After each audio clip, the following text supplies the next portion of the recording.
Hi there, esteemed audience, and welcome to another episode of Middle Grade Ninja. I'm your host, Rob Kent. As you know, I am the author of Banneker Bones and the Giant Robot Bees, which is the greatest novel ever written. And good news, you can get that greatest novel ever written as an audiobook, as a paperback, and the ebook is free. Free to download whenever you're watching or listening to this, wherever fine ebooks are sold. And Rob, I hear you saying, why would you give us the greatest novel ever written for free? Well, esteemed audience, I am so confident that after you read the greatest novel ever written, you will want the second and third greatest novels ever written, the two sequels, and those you'll pay cash money for, so we'll be all right. If you don't have the cash money right now, no problem. You can make it up to me by subscribing on YouTube or whatever channel that you're listening to this podcast on. The show is free. Help me out, subscribe. If you wanted to leave a review, just this show is in English. It makes it so easy for me to understand. That would be fantastic. I would so appreciate it. As always, for interviews with agents, editors, everything that's good in this world, head to middlegradeninja.com. That is an exhausting amount of preamble. Let's get to it. My guest is Jessica. I'm saying this right, Jessica Vitalis. You got it. Jessica Vitalis, how are you this evening? I'm fantastic. Thanks for having me. Thank you so much for carving out the time. I've got all kinds of questions for you. But esteemed audience knows that I never summarize anyone else's biography or anybody else's book. Why would I make you sit through that right here? And you can do a better job of it than I can. So if you would, let's start. If you would give esteemed audience kind of just an overview of your background, and we'll go from there. Sure, that sounds great. I am an MBA turned writer.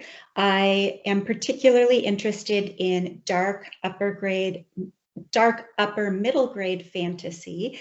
I love stories that are entertaining, but also very thought-provoking.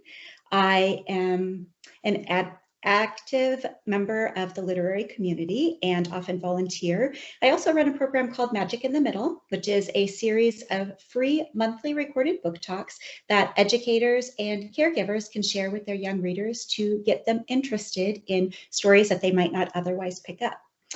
Let's see what else. I am an American expat living in Canada with my husband, an entire house full of teenagers, 2 very naughty cats, and 1 sweet dog.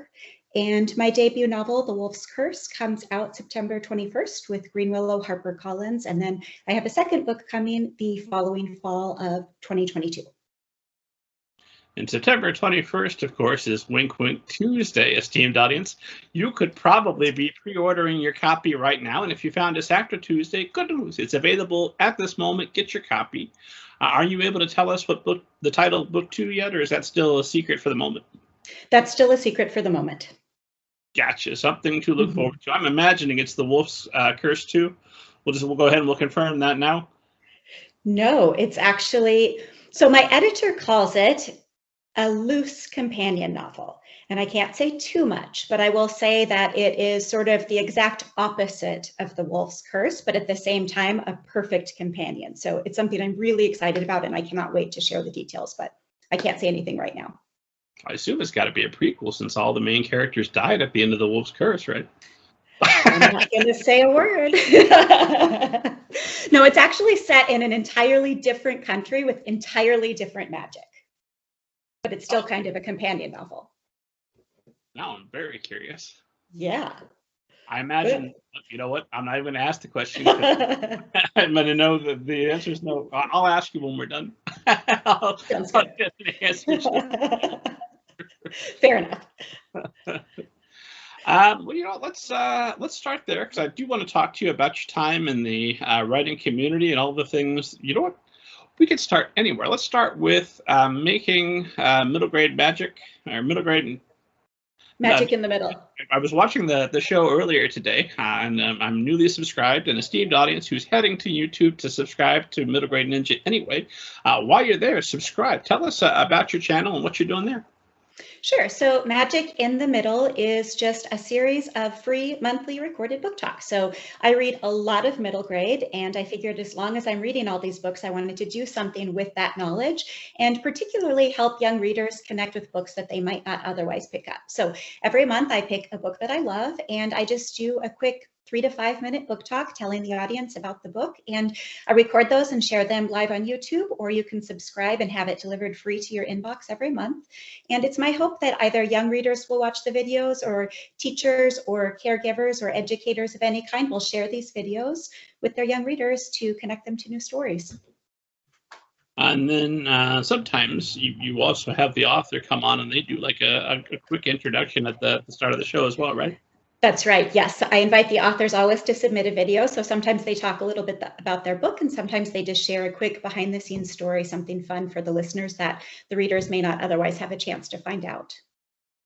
So if a person were listening to this who happened to be a writer, I don't know if anybody would match that description who listens to this show, but if they're listening and thinking, man, I would love for you to be interested in my book, I would be happy to record an intro, anything you need, how would they get in touch with you, or should they get in touch with you? You know, actually right now, because my time is so limited and because I'm so passionate about this project, I hand select books that I have read that I'm particularly passionate about. So I'm not taking solicitations right now. That may change at some point in the future, but for right now, that's how I'm starting out. Fair enough. Well, subscribe, esteemed audience. Get in there, get the listen count way up, and then she will have no choice, but she'll run out of books, and then That's right. I'll have to do them all. Let's start with give esteemed audience kind of. I promise never to summarize your book, so give esteemed audience kind of an overview of what they need to know about Wolf's Curse, which is either available now or available for pre-order, depending on when they're watching or listening. Sure. So The Wolf's Curse is about a 12-year-old boy by the name of Gage, whose life is cursed when he discovers a great white wolf stealing his grandpapa's soul, preventing it from reaching the sea and the sky and sailing into eternity. Now, when the superstitious residents of his village catch him, they accuse him of crying wolf, and he ends up joining forces with another orphan by the name of Rue. And together, the two of them navigate their shared grief, and they end up on a journey that reveals really life-changing truths about the wolf, but also about the nature of death itself. The story is navigated by the omniscient wolf that you mentioned, and it has a voice maybe similar to Lemony Snicket, but more of a literary writing style. So it's been compared to A Wish in the Dark or The Girl Who Drank the Moon. And so where you were starting to tell us the story of where the idea for this came from initially. Yeah, so I had written 5 books before this story. And I was actually talking to a girlfriend over tea, and she said to me, you know, you have the skill set to write books. Why don't you write something that will actually sell? And I thought, what a great idea. Why don't I do that? So I went home and I was standing in front of my bookshelf and I was just searching for inspiration, and a beloved copy of The Book Thief jumped out at me. And for those of you who have never read it, this is a brilliant story set in Nazi Germany about a young girl who's sent to live with a foster family. But what really stands out about this story is the fact that it's narrated by Death. And I had read that story many times, but at that particular moment when I was looking for inspiration, I thought, that is just so brilliant. And what would that story look like if I told it? Because I can't write a story set in Nazi Germany. Number one, it's already been done. And number two, I don't want to do that. So if I take that same narrator, what would a middle grade story look like? And that's where the idea for The Wolf's Curse came from. So it all came from this idea of wanting to explore what Death would look like as a narrator. I never know. This is why I have other people talk about their books. I never know if it's a spoiler. There is a rather dramatic death in the first chapter, which is technically, I think, almost the inciting incident. So I think it's okay to talk about. Absolutely. How do you open a story with a death like that intended for younger readers, and how do you go about discussing a subject as dramatic as death with younger readers? That's a great question. So In the first draft of The Wolf's Curse, when I first got this idea, I was so excited when it was time to sit down and start writing that I just sat down and pounded out a story in 30 days without doing any sort of pre-writing, without having any idea what it was going to be about. I just sat down and wrote to see what would come out.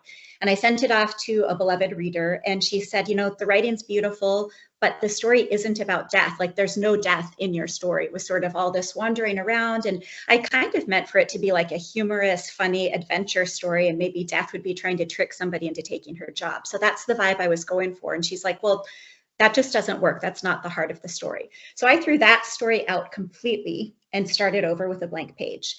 And I thought, unfortunately, she's right. I may not want to write about death, but if you're going to have death as a narrator, you probably need to have death in your story. And so I figured I would just hit it dead on, and no pun intended, or maybe pun intended, I'm not sure. But in any case, I thought, you know, I'm just going to need to jump in with a death. So I started with the wolf, and the wolf was walking down the street, and then I saw him meet this boy that I discovered was going to be my main character. And then, of course, the old man. And it just became very clear to me right away that the first thing that I needed to do was kill off the old man so that I could really grapple with this idea of grief and loss and what it means for a young person to suffer that kind of loss. And in terms of how to pull that off, it was really important to me that I offered the reader a look into their relationship so that they would feel what Gage was feeling when the old man died. And it was also really important to me to be really authentic about it. So my husband's father had died several years earlier, and I was privileged to do his hospice care, and I was at his side when he died. So I had been through that very personal experience. And that's something that I really wanted to show on the page, because we never know when a young person is going to experience that level of trauma. And I just thought that was something that hadn't been done before. So again, I wanted to hit it head on. I wanted to be really honest about the experience. And then I wanted to move on and really get into what the healing and the moving on process looks like after you experience a trauma like that. Something else that you do right there at the beginning, or rather the narrator does, right there at the start, is he right in the opening note tells the reader that you'd rather walk away, that they'd rather the reader walk away now. And I thought, oh, that's either an extremely confident move or an extremely move. Yeah, that the wolf's voice just being kind of snarky was the first thing that came to me when I wrote this version of the story. And so when the wolf first said that, I thought the same thing. I thought, well, that's very interesting. I don't know if I'll be able to keep it. But then when almost the first thing that happens is we encounter a very intense death, I'm like, well, that works perfectly. I have warned people that you may want to walk away now. So it felt like it worked for the story. Yeah, you can't be held accountable. I told you. You've been warned, readers. And then I know that it was wasn't until your second full draft that you decided that the wolf needed to be an omniscient narrator. Did I have that time right? I think maybe the wolf was somewhat omniscient in the first story, but it wasn't something I was really cognizant of.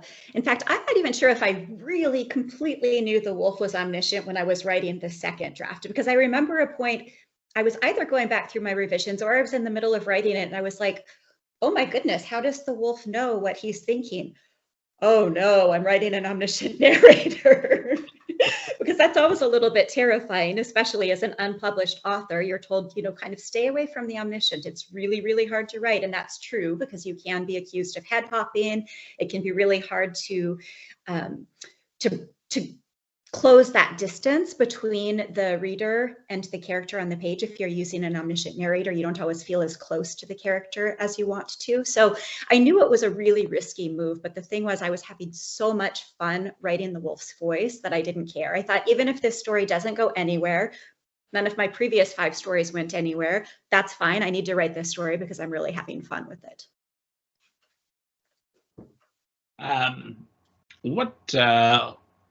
How did you try to overcome that risk and make sure you mitigated the potential fallout of having a perspective that's a bit removed from your main character? I did a lot of research, so I read a lot of other books, anything I could get my hands on middle grade with omniscient narrators, and I just studied how they did it. I read a lot of blogs, honestly, just spent a lot of time on the web listening to how people thought about omniscient narrators. So very often in middle grade, it's not done. And when you do it, like I did, where you're sort of constantly dipping into a close third person, you're very often accused of head hopping, and middle grade readers don't tend to like that. Whereas if you move into some adult genres, that's very common, it's expected.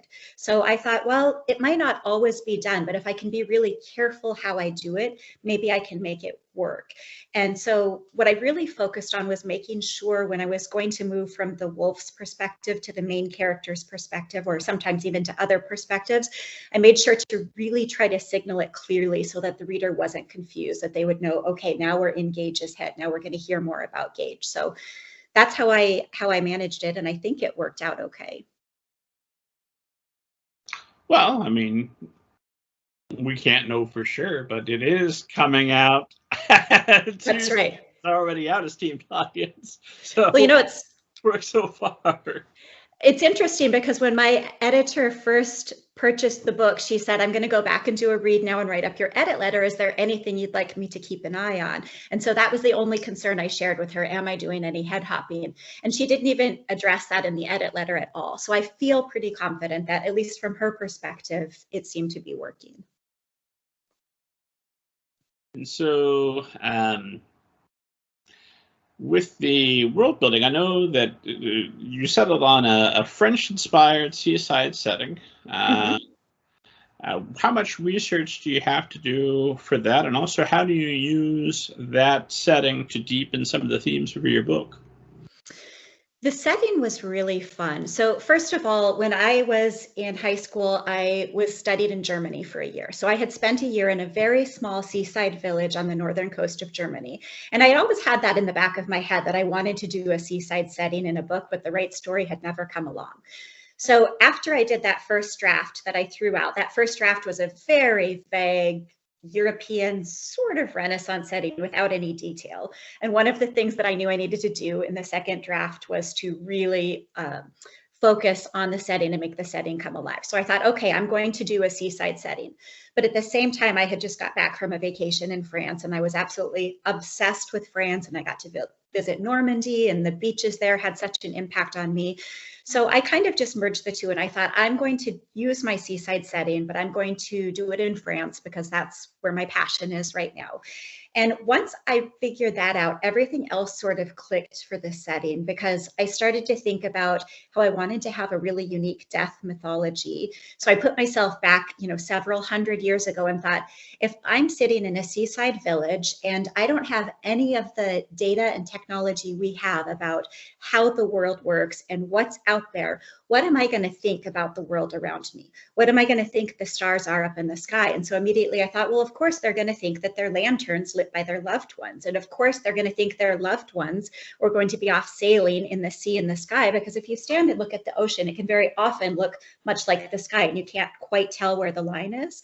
So to me, that was sort of a logical jump that people would have made, that when their loved ones died, they sailed up to the sea and the sky, lit the lanterns that they could see in the nighttime sky, and then sailed off into eternity.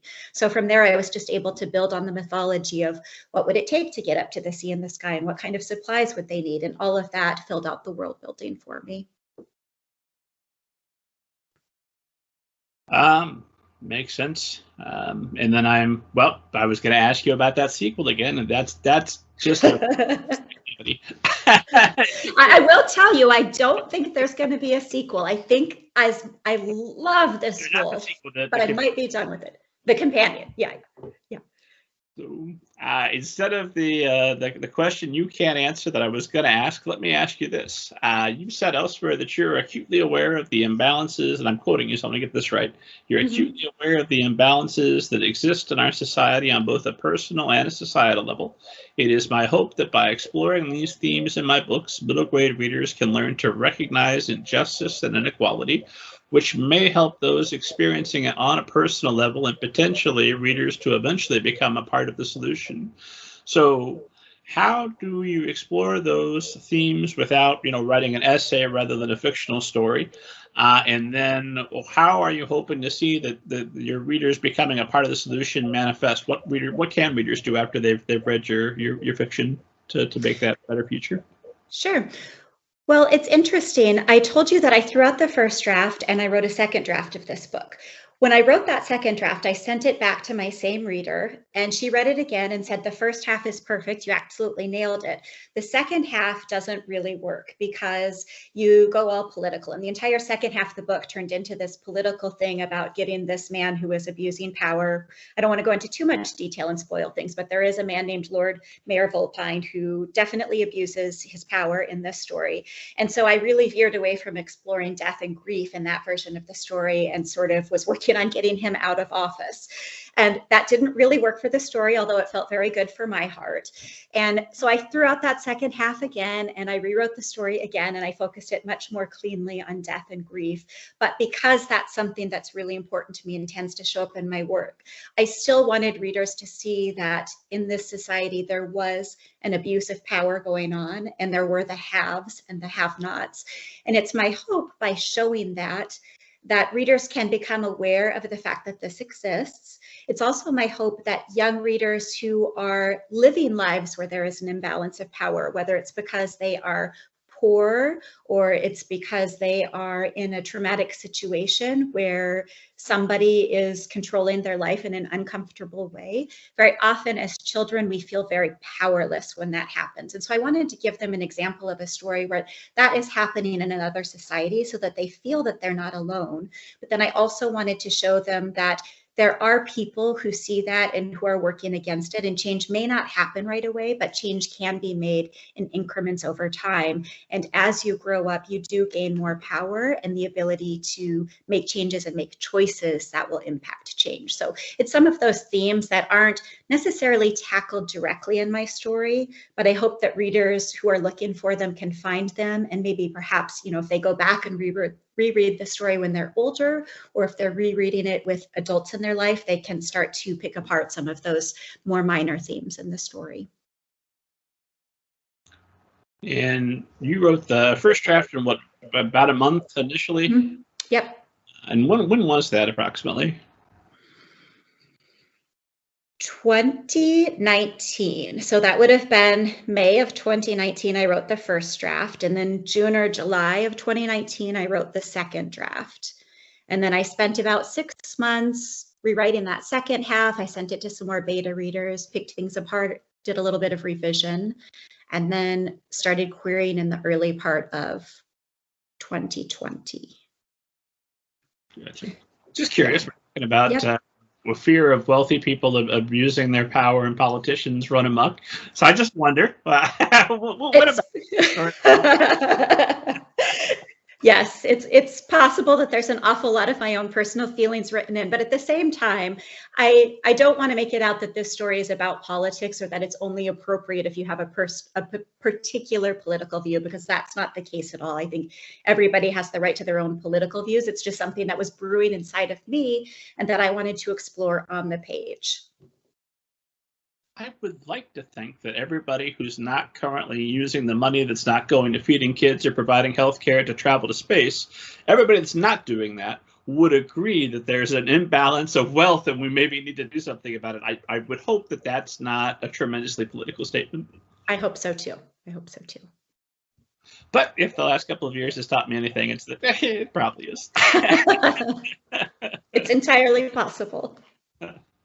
Well, I want to talk more about your process, and I want to go back and I want to learn about that PhD that you got. But before we move on here from the Wolf's Curse, I always try to do this show as I imagine if I were going to be on a show and be interviewed, what would I hope the guest might ask me, or I'm sorry, the host might ask me, that would set me up. And I always would like to have kind of a blank spot available, so that if there's a question that I haven't asked, something that you about this book that you'd like to talk about, this is that spot. What's a question that you wish I or somebody else would have asked you about this book?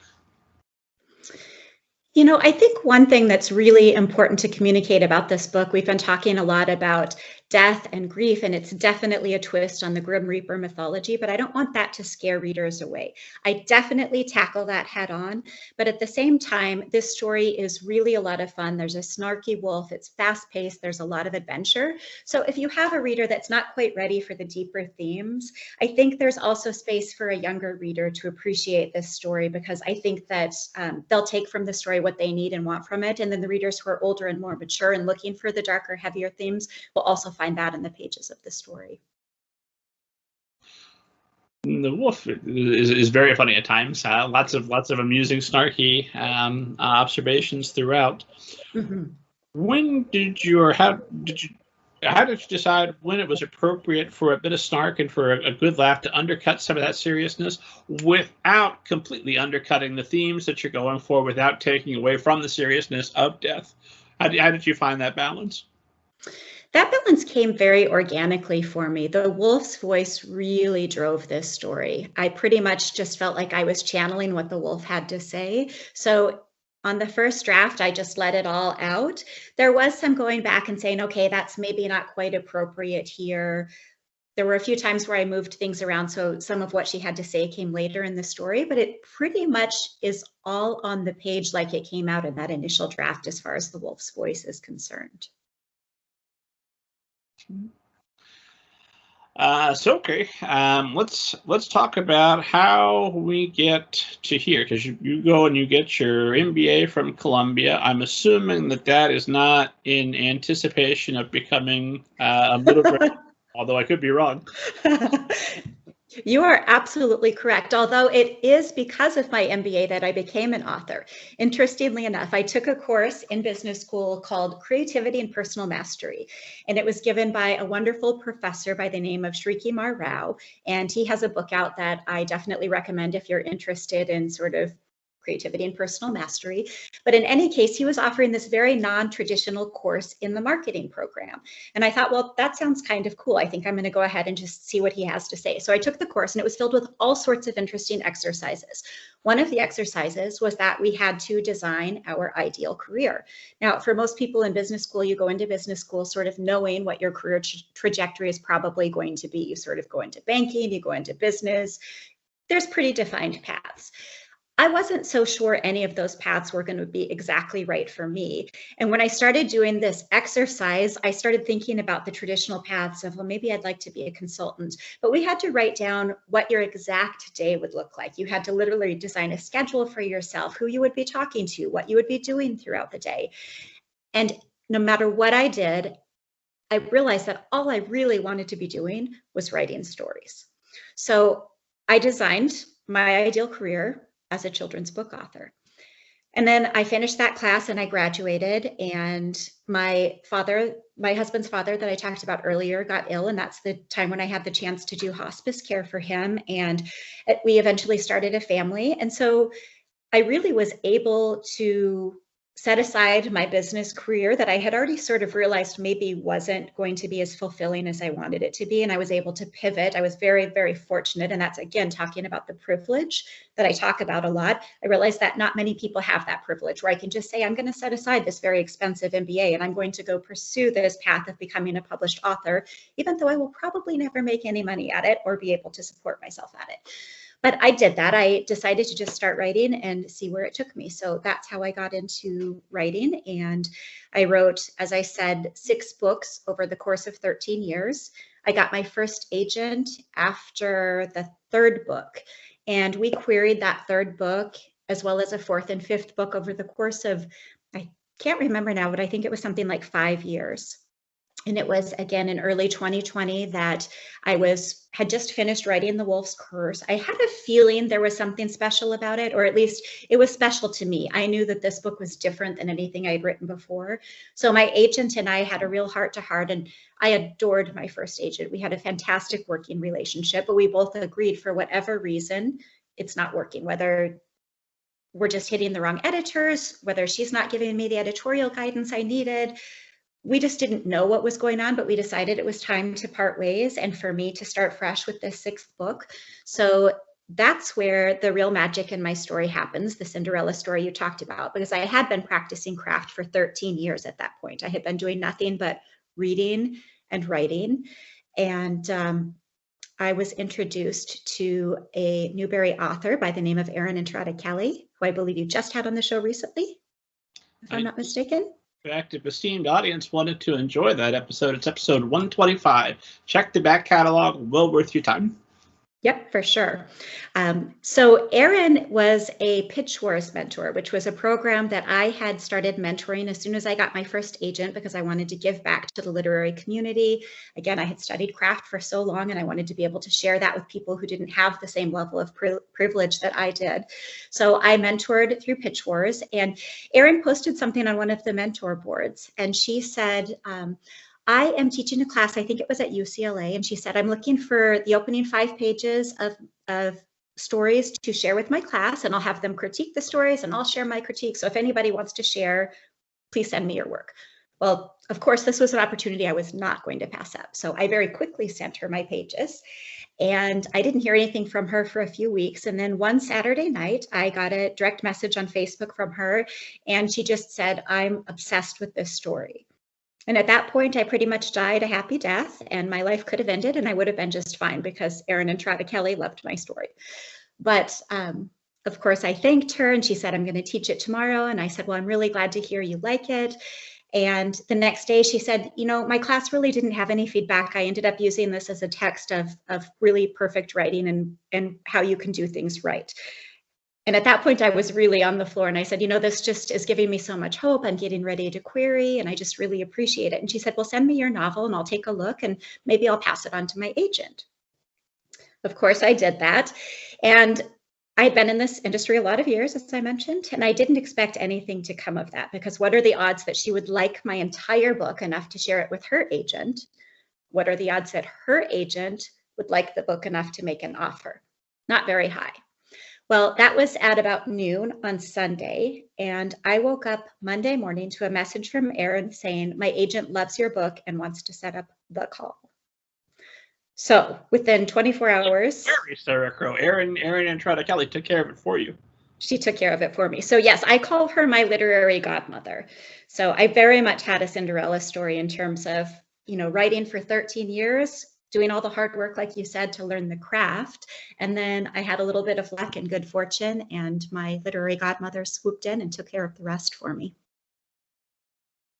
Fantastic. And I hear that that is pretty much standard for Erin Entrada Kelley. So, esteemed audience, if you too would like to experience this, just go to her website, follow her on Twitter. I'm sure she's happy to provide that.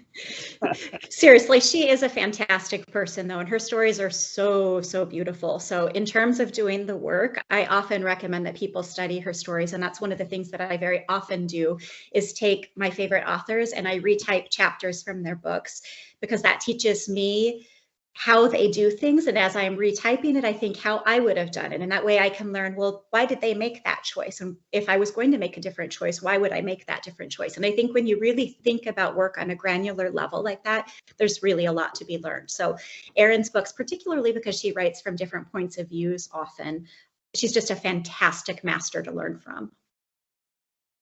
I've done that with a few authors as well. Other than Erin Entrada Kelley, who we obviously agree is one of our greatest living authors, and everyone don't contact her. But do read her books, and if you want to retype some of the chapters, that probably will provide you some direct instruction. Other than her, who are some of the authors whose books she would retype?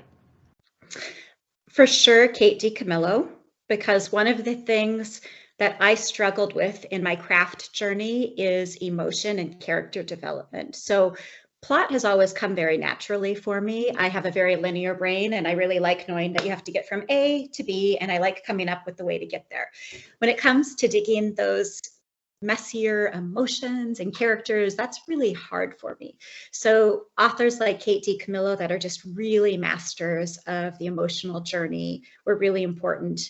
Other authors that I love, Tahira Mafi. I think if you're interested in literary writing, she has such a beautiful way with description that I really love typing out her chapters. And then I often take a color coding system, and I go through those type chapters, and I might do yellow for plot, and I might do green for emotion, and I might do red for setting, and I just color code the chapters so that I can visually see how her work flows and how she manages to weave in all of the different details in such a seamless way to arrive at such a richly imagined world.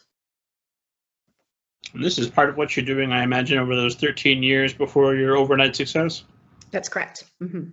Other than that, what does your day look like for those 13 years? Are you working also, or are you focused on caregiving and taking care of your children? What does your life look like as you're getting this PhD? It changed quite a bit over time. So when I first started writing, I had a brand new baby at home and a 3-year-old. So my writing was very limited to nap time and after they went to bed. So it was really just, a half hour, an hour here and there. When the youngest one turned 1, I did a babysitting exchange. So I watched somebody else's child a day a week and they watched my child a day a week. And so I had a dedicated maybe 6 hours to write. So until the youngest reached kindergarten and started school, it was sort of just squeaking and writing time anywhere I could find the chance. And then when they started school, I decided to take it more seriously. Not that I wasn't taking it seriously before, but I decided to treat it more like a career. So when they were at school, those were my working hours. And I tried really hard to stick to that for the most part. Now, during that time, we moved from Wisconsin to Georgia, and then we ended up moving from Georgia to Canada. So there was also moving going on and all sorts of other things. So I've never been too hard on myself in terms of it has to be 9 to 5 every single day. But I am very committed to my writing. And so I do try to sit down as often as I can and work on craft and stories. If I'm stuck, I don't feel like I have to sit at the computer. I often take 2 or 3 months off if I'm stuck or if life has just gotten too overwhelming. But it's always getting back to the idea that this is my career and something I want to take seriously.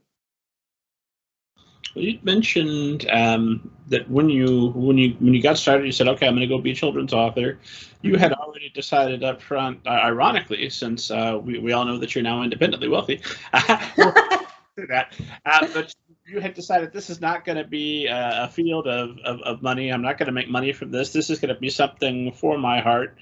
So how does that change your approach to writing, or does it? How did that change my approach to writing early on, or how does it change now that I have a book deal? Well, no, early on when there's no book deal, no reason to think that something as improbable as Erin Entrada Kelley is going to say, "My God, send me your pages and let me hook you up with my agent, one of the most amazing agents that could possibly be around." For goodness sakes, not only does she represent both these fine women, but Jason Reynolds, I think, is one of her clients, and Arian Johnson. Yes, I think Kathy Appel's in there now too, maybe. At Pippin, I don't think she's Sarah's, but certainly she's a powerhouse agent for sure. Yeah. The problem, esteemed audience knows this. I talk to so many different literary agents, and I try to memorize everybody's resume. Kind of blurs together a little. Absolutely. But when that's so far off out of the realm of possibility that's ever going to happen, and you're accepting that this is something I do for love, does that impact the way you approach writing? And that if I'm not loving it today, don't worry about it? Or is it, okay, I'm not writing for 3 months because I've stepped away from the project, but during those 3 months, I'm still learning craft, I'm typing somebody else's book. How does that impact your approach? Yeah. So I wouldn't necessarily say that my goal was never to become a published author or that I knew it would never happen. My goal, I am a very driven person and I'm extremely tenacious, which I think is evidenced by the fact that I kept going for 13 years. So I wrote because it was a labor of love. I knew that it might never happen, but I also knew that I would never give up. So I always figured if I never gave up, someday it might happen. So there was always that goal in mind, but I've always had conversations and I've been very lucky to surround myself by very thoughtful women who help keep me grounded and mindful of the fact that getting a publishing deal doesn't necessarily change anything in the real world. I still have to clean my toilets every day. my life still looks pretty much exactly the same. So we all have this idea of, oh, I will be successful or I will be happy if I can get a publishing deal. And it is true that there's something that happens in your heart when you get a publishing deal, especially after having worked for it for 13 years. But I really tried to hold on to the journey and the fact that I was in a position of privilege where I could do something that I loved so much each and every day. So for me, it wasn't a matter of, I say that I treated it like a career, but it wasn't so much a matter of, oh gosh, I have to go to the office and sit at my desk and work. It was, I love doing this. I get to sit down at my desk. My kids are off at school now. I get this chance to sit and do what I love, to find a combination of words that is just so cool or that perfectly communicates what I want to communicate. So for me, it's never felt like work. It's always been a labor of love. And just as much, I love doing the hard work of analyzing the other books and mentoring other writers and talking about craft. So for me, it's all just joy. And the fact that I have this book deal means a lot to me because it took so long. But again, nothing has really changed in my life. I still try to bring the same joy to my work, and my process has stayed essentially the same. What if, and this is an absurd question, but I'm going to ask it anyway. Sure. What if I could, and why would I do this? But what if I could tell you for certain, this is it. This is the peak. You get this book, you get the next book, and then that's it. You're not publishing anything else. But you can write as much as you want for the rest of your life. Do you still do it? Yes, absolutely. Part of the reason I do it is because it's such great fun to look back at where I started. When I look back at that original memoir, that agent was absolutely right. I had no idea how to write a story. And when I look at where I am now, I take tremendous satisfaction in that growth. And it's entirely possible that my future books won't sell, but I will continue to improve as a writer. And I can't control the market and I can't control what publishing does, but I can continue to improve on my craft and to write stories that are meaningful to me. And who knows, if traditional publishing didn't work out, there are other avenues. I could consider independent publishing, self-publishing. I don't think there's any one path that anybody has to follow. So I am really, really happy and I feel fortunate for where I am right now, but I also know that my future happiness and success isn't going to be defined by the next book deal. I had almost forgotten about that scumbag agent. I certainly wanted to circle back and talk a little bit about him. Obviously, we would never reveal the name of such an agent. Is that agent still in the industry now, or has he moved on to something else? So he's still out there. Okay. Yeah. For any agent who might be listening, for all I know, he's listening. And a message like that flat out, he's taking time out of his day to tell you can't write. And it's too bad because it sounded like such a promising story. I'm so disappointed.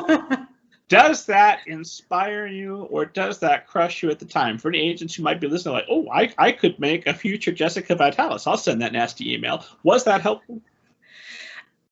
I'm going to say this. For 99% of the people out there, I suspect it would be soul crushing. I had already decided that I was going to become an author in whatever shape or form that unfolded. And so, yeah, it was crushing to have somebody tell you that this novel you had written was really, really bad. But when I sort of sat down and looked at what he actually said, I was like, yeah, he's probably right. I really don't know what a scene is or how to write a scene. So to me, that was just incentive to learn how to do it. I'm going to assume that he had just gotten word that day of a terrible illness impacting someone he loved and was looking to lash out at the world, and the rest of his life he would never do anything like that again. Well, maybe, could be. Possibly. You know what? I'm grateful for the feedback, though. Certainly it could have been framed differently, but it worked for me. I took it and I went, okay, he's right. I don't know what I'm doing. And so at that time, I decided to read every single Newbery winner, every Newbery medalist and honor winner as far back as I could. So I think I read back 20 or 30 years, and that was sort of the start of my PhD. And had he not told me, you really don't know what you're doing, I might never have delved into literature on the level that I needed to in order to really learn the craft of writing. So I think that he did me a service in a very, unprofessional way. Fair enough. But for any literary agents listening who are thinking about doing something similar, watch yourselves. This is the age of social media. Not everybody's going to exercise the same discretion as Jessica Vitalis. Well, and I would say too, for so many people, I have a very thick skin. Again, I'm very tenacious. There are people out there who can't bear even the slightest bit of criticism, and that it really crushes their soul, and they're so filled with self-doubt that they do turn away from writing. And that breaks my heart, because those people could go on to become beautiful writers. So I would say to the agents out there, if you have feedback, try to frame it in such a way that gives people some little glimmer of hope at least. Well, let's talk a little bit about putting in this work, and then I want to talk about this tremendous contract that's very, very publicly available. We can talk about where you get to, but first let's talk about putting in the time and the work, because you were volunteering with We Need Diverse Books and Pitch Wars. Mm-hmm.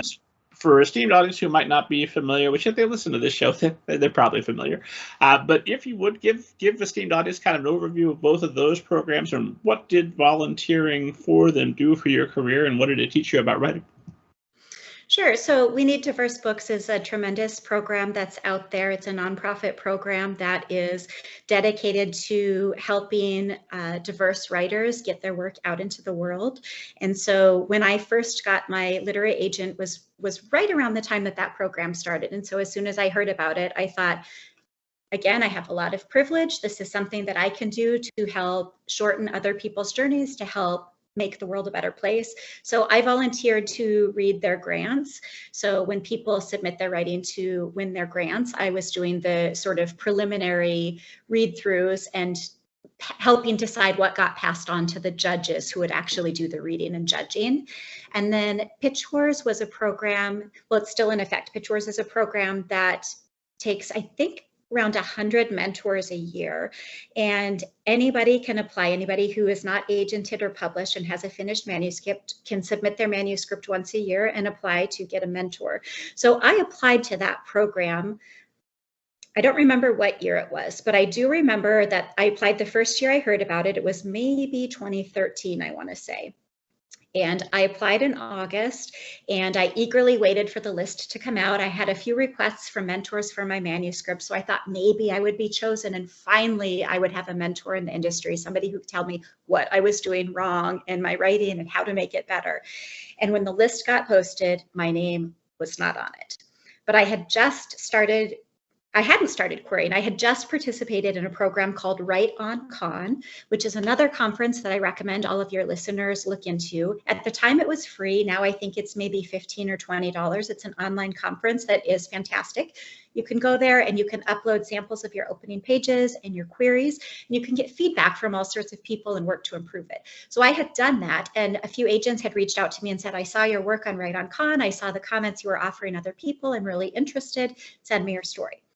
I had done that before I started querying, and the day after the Pitch Wars announcements went live and I saw that I did not get into Pitch Wars, I got a call from my very first agent saying that she would like to represent me. So the first thing I did after that happened is I emailed Pitch Wars and I said, I would love to mentor, because I had been on this long. At that point, it was a 5 or 6 year journey.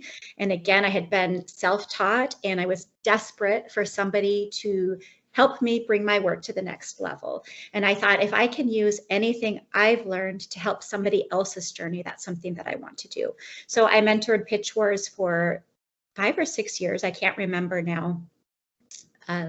Over the course of the several years, I would say Pitch Wars was amazing, because when you're reading 100+ queries, you get a real feel for, number one, how to write a query, what's important in the query, but also you request stories and you're reading a lot of stories. And so you have to develop the ability very quickly to see what works and what doesn't, what engages people and what doesn't. So even my agent commented the first year that I mentored, she's like, I can see an immediate improvement in your writing, because it just forces you to level up your craft so much to be able to help other people. So I really credit Pitch Wars for my evolution as a writer, and then of course introducing me to Erin Entrada Kelley.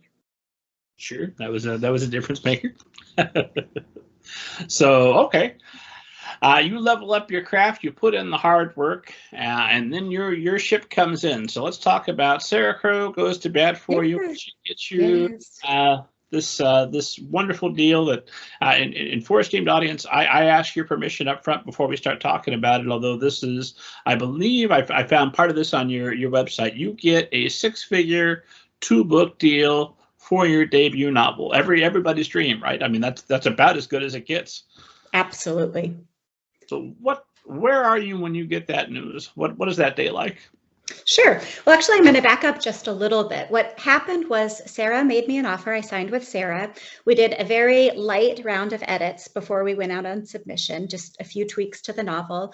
And then she shared with me her submission list and went out on submission. But remember, I had been out on submission for 6+ years prior to that. So this was not a huge deal to me. Like, I was excited about Sara, of course, but I was expecting at least 2 or 3 months before I heard anything at all from her. So I went back to doing what I usually do, which is writing and working on stories. So I was sitting at my desk about a week to a week and a half after we went out on submission. And I got an email from Sara that said, there's an editor who's interested in your book and she wants to know what else you're working on. And I had just 2 very short paragraphs about my other 2 books that I was working on at the time. And so Sara sent those off to the editor and I thought, okay, well, that's really exciting. That's encouraging. Wow, that was fast. Put it out of my mind, went back to work. A week later, I got an email from Sara. Again, I was sitting at my desk in my, I'd like to say sweatpants. I was probably in pajamas, sweatpants. I was sitting at my desk and an email flashed across my screen that said an offer, and it was from Sara.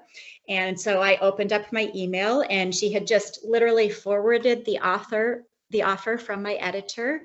And her note was just, can we talk?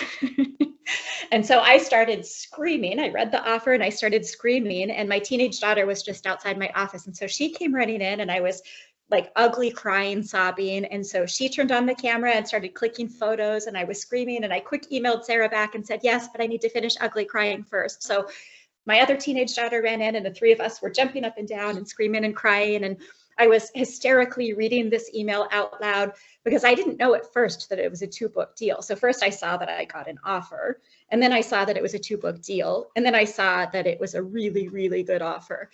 So I was just absolutely hysterical. Finally calmed down, got on the phone with Sara. I should say the offer was from Greenwillow Books, Martha at Greenwillow Books. And Greenwillow is an imprint that publishes the most beautiful literary stories. They are an imprint that I have admired my entire career. When I used to go into bookstores, I would pick up their books and just, hold the books and dream of being a Greenwillow author. So getting an offer from them was just truly a dream come true. And certainly I wouldn't have admitted this to Martha at the time, but I would have just accepted the offer on the spot because I was so thrilled.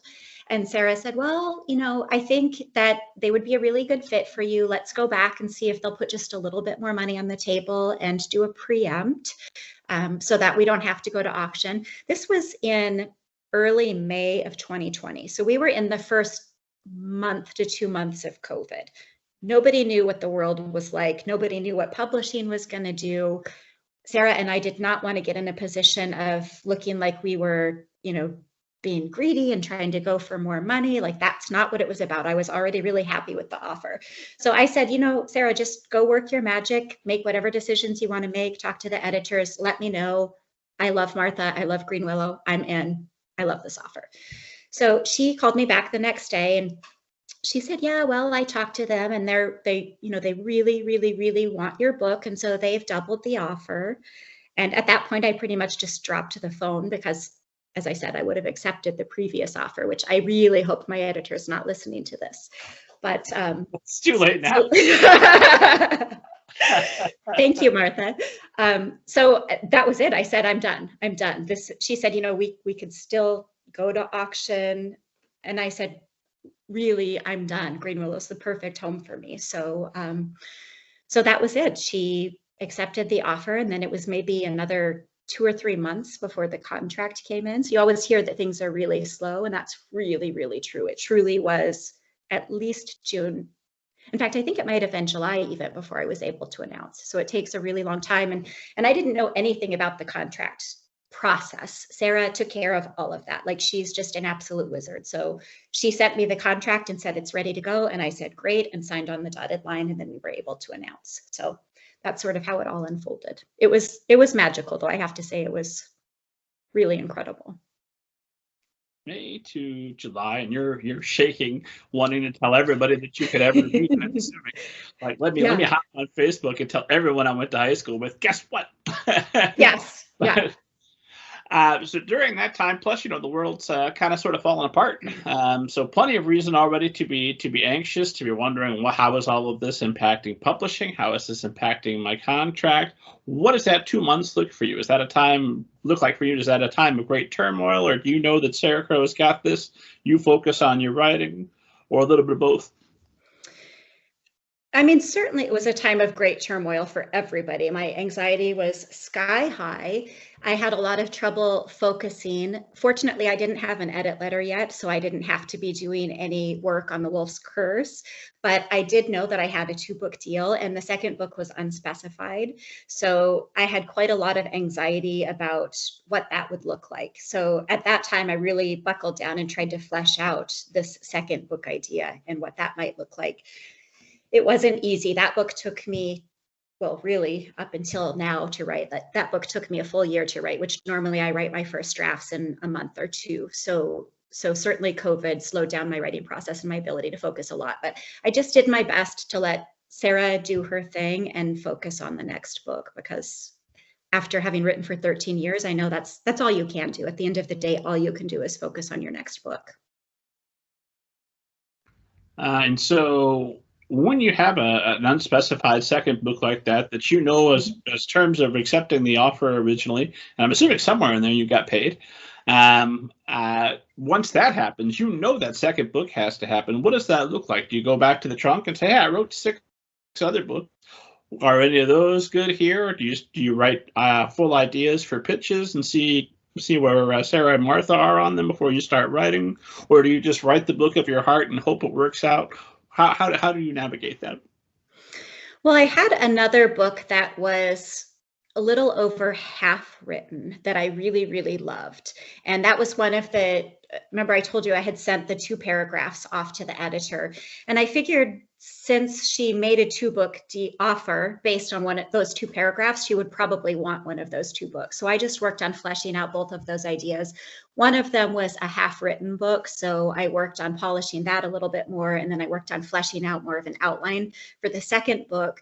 And I started to do some thinking about just strategic brand planning. What do I want my career to look like? One of the books I absolutely love, but it's more contemporary with a hint of magic, whereas the other book is ultimately the book that's going to be my second book, and it was much more in line with The Wolf's Curse. And so I had a pretty strong feeling that was going to be the book they were going to want. So I put a lot of time into fleshing that idea out. And then it was maybe around December that I sent the idea to my agent, to Sara, and she forwarded it on to Martha. And then it wasn't until the beginning of May of this year, I take that back. It was end of March, beginning of April of this year that I heard back from Martha, and she said, I want this book, the second book, the one I thought that she would choose, the one that's much more in line with The Wolf's Curse.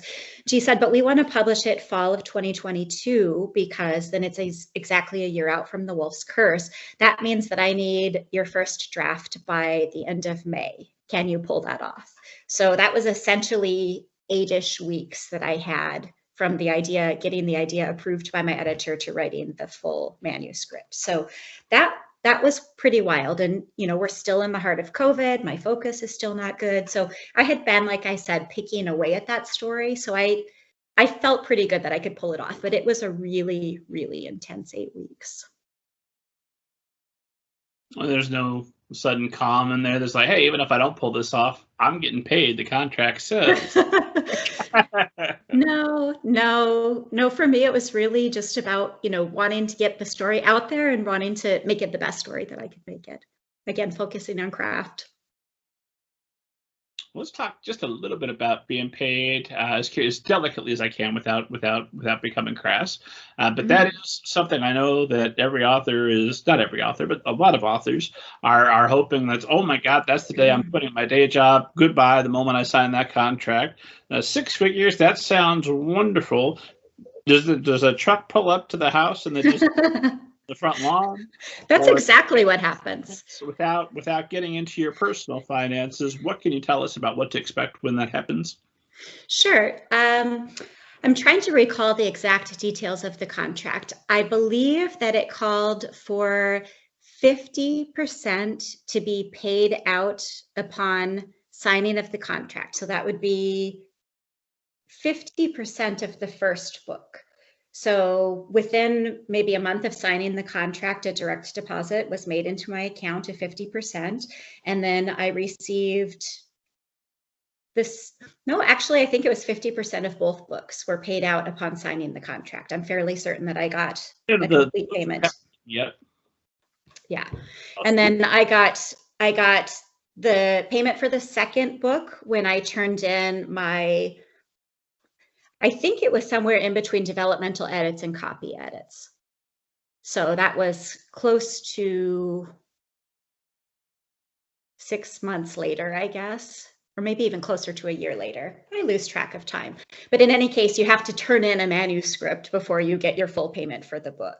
And then the last payment is going to be made probably in the next few months when I turn in a edited manuscript for book 2. So for me, I think it was supposed to have been paid out in 4 chunks, but because when I signed the contract and the first book was due with such a short time frame, I think they ended up paying it out in 1 chunk. But I will say I am really lucky that there was only 3 or 4 payments, because I think right now with COVID, a lot of contracts are calling for maybe 3, 4, or 5 payments spread over quite some time.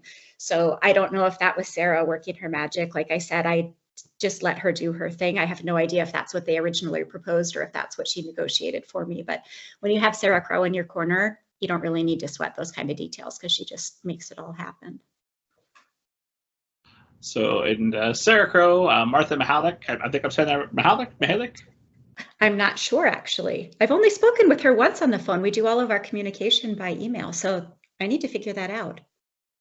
But if you're listening, Martha M., you are show Sara Crowe. You're welcome on the show. Please come on. I have so many questions for both of you.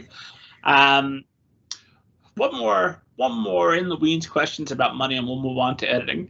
But when that money hits the account, obviously, I'm assuming that's minus the percentage that goes to your agent. They don't take any taxes out of that, right? You got to save that back for when the tax bill comes at the end of the year.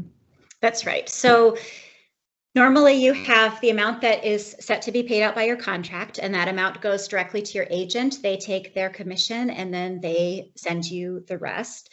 Because you're an independent contractor, you probably need to look at paying quarterly taxes. Now, my situation is even more complicated than that because I'm an American expat living in Canada. So I have to deal with the differences between Canadian tax law and US tax law. So we don't have to get into all of that. But yes, the agent does take their commission out of that. So when you think about even a really big book deal and you start dividing it out into getting paid out over multiple years, and then the agent taking their commission and then needing to pay up to, in some cases, 40-ish% in taxes, that really pretty big number can end up being really a pretty small number at the end of the day. So, it's certainly something I'm grateful for, but no, it's not like airplanes were flying overhead just dropping bags of cash into my yard. And then I know that you reached out to Book Forward Publicity. They're the ones that booked you on this week gig, as I'm assuming many other fine deals, and some of that comes out of the advance as well, right? That's right. Yeah. So with Book Forward, how has your experience been working with them and having somebody get involved and do publicity for you? For me, it has been really a blessing because my timelines have been so tight. We obviously had to turn in Wolf really, really quickly to get it published within, I think, we publish within 16 months of getting the book deal. So that's really, really fast in the book world. And then wanting to put out book 2. So right now, my book 2 was due at the end of May, and it has to go into copy edits by fall. So that means I have this summer to do developmental edits, 1 or 2 rounds of those, plus get it into copy edits. So doing all of that, plus trying to market The Wolf's Curse is super overwhelming, and having a PR firm behind me that is doing all the research in terms of who do we want to reach out to, and then actually doing the legwork, reaching out and just telling me when I need to show up and where I need to show up has been just really taken an enormous amount of pressure off. And then also in terms of the marketing materials, I do have an MBA and I did emphasize marketing, but I don't have any real practical experience in that area. And I certainly don't have any experience with press kits for books and being an author, and just having somebody walk me through what that's going to look like and what kinds of questions and what kind of information needs to be on there has been extraordinarily helpful. Well, the good news is that before Magic in the Middle really takes off and blows me out of the water, this is the biggest show in the world for middle grade. So you've made it. I have arrived. And then I noticed, I've watched our time, and I see it's gone away, so it's probably time to start thinking about landing this thing, but I do appreciate you being so generous with your time this evening. But I wanted to ask about editing, because I saw there were a number of names, in addition to Martha Mihalik. We'll figure it out, Martha M., when you come on the show. So there's a number of editors' names, and then there's also a freelance copy editor. So how many editors get involved in this thing, and are some of those people from before you ever get to Erin Entrada Kelley, or how does all that editing work? Yeah. So the acknowledgements were really, really hard for me because, of course, I wanted to thank anybody who's ever read for me and giving me feedback over the years, but I would have needed an entire novel to do that.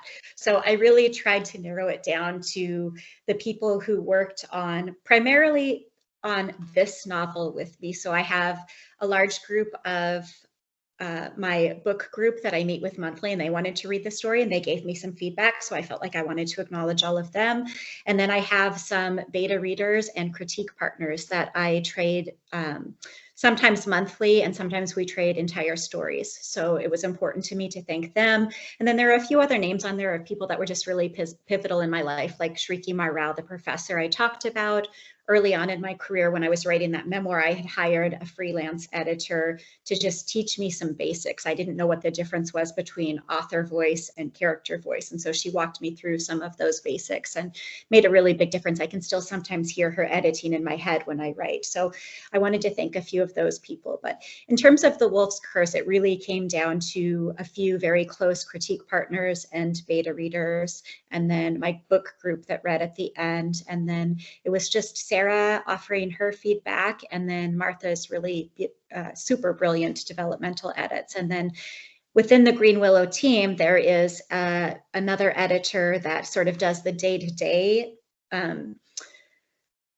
Martha does the big picture editing, and then there's a managing editor, and she's the one who handles making sure all of the copy edits get folded in, and they hire a copy editor separately from that. So there are several hands in the pot, and there's a lot of people that all contribute to getting a book out into the world. It's been really interesting to sort of see all of that unfold.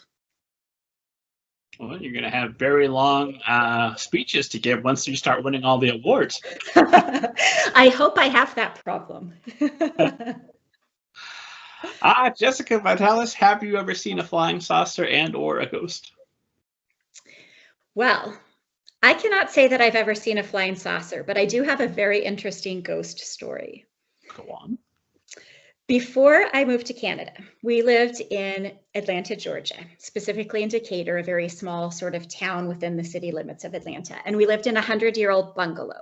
That was sort of one of those delightful bungalows that has all the little nooks and crannies and crevices that you would expect in a 100-year-old bungalow, and the stained glass windows, and nothing untoward had ever happened that I had seen. Nothing had ever made me uncomfortable in that bungalow until we were getting ready to move to Canada. I think maybe it was even when my husband flew up here to interview. I was alone in the bedroom, sound asleep in the middle of the night, and I startled awake and there was a young woman standing beside my bed in a white floor-length lace nightgown. And I could see her very, very clearly. And I didn't have the sense that she wanted to hurt me, but I was terrified because the sense of somebody else being in the room with me was so real. Like I felt like I could reach out and touch this person standing next to my bed. And I was genuinely, absolutely terrified, so scared that I turned on the light and I couldn't sleep for the rest of the night. And that feeling when you're really scared of something stayed with me for several weeks. That feeling of this person was in my house. And it didn't last long. It only lasted long enough for me to reach over and turn on the light. But I always look back on that and I'm like, was I just in that twilight place in between dreaming and being awake? But even dreams don't usually have quite that intensity to them. So I don't know, maybe it was a ghost, maybe it was just a dreamlike state, but it was a really, really intense experience. So having had that experience, do you live in fear of it happening again, or does it give you some kind of comfort in knowing that, oh, clearly death is not the end? I hope I'm having a better experience than hanging out, scaring people at the foot of the there might be something beyond I could be doing. You know, I was uncomfortable in that bedroom for some time afterward, but it really hasn't bothered me since. I don't know. Maybe it was something connected to that house. I live in a much newer house now, and I don't know what the history of that house was, but maybe that was some energy connected to that house. I don't know. Well, there's a home buyer's tip that I feel that they should put on train realtors. Buy newer properties, less likely to be haunted. Right. Isn't there some law? I don't know if it's every state, but I know I've lived in at least one state where it's a law that you have to disclose if somebody died in the house. Have you ever heard that before?